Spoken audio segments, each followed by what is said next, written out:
nami kula Rusmawati Agnes Huzaimah. Kula saking kelas 3B. Kula teng mriki badhe ngaturaken pidato kanthi irah-irahan yaiku ngurmati wong tuwa. Assalamualaikum warahmatullahi wabarakatuh. Sugeng enjing Ibu Endang Sri Maruti ingkang kula hormati kalian rencang-rencang ingkang kula tresnani lan kula banggaaken.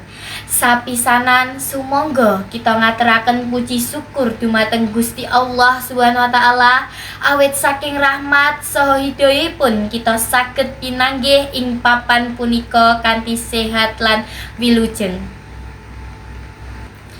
Ibu Endang ingkang kula hormati lan kalian rencang-rencang sedanten. Ing kesempatan punika kula badhe ngaturaken setunggal piwulang alit kanthi irah-irahan nggih punika ngormati wong tuwa. Wong tuwa punika tiyang ingkang paling wigatos wonten ing kesan kita. Saking kawiwitan kita alit dipun rawat, dipun openi, dipun tuntun saha dipun wulangana dening wong tuwa. Tanpa pitulungan saha katresnanipun wong tuwa boten saged kita gesang kanthi prayogi kados sakmenika. Ngurmati wong tuwa tegesipun yaiku manut dawuhipun, boten bantah lan tansah ngurmati saben patuturipun. Gusti Allah Subhanahu wa taala ugi maringi dawuh supados kita tansah ngurmati wong tuwa kita sedaya.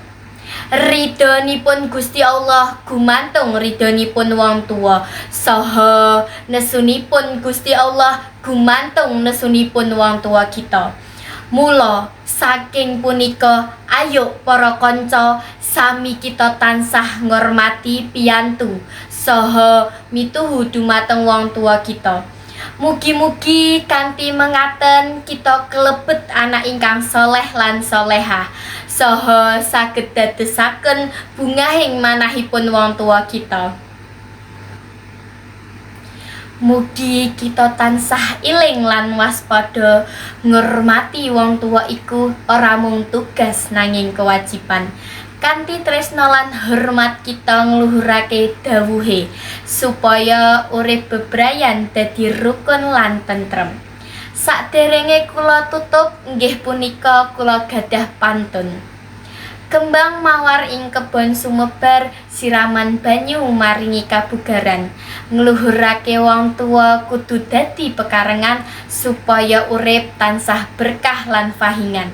Matur nuwun sanget piyambakipun sampun maringi wekdal. Mugi-mugi menika saged dados mateling kang migunani kanggo kita sedaya. Mugi Gusti paring berkah lan rahmat maringi kita kabejan.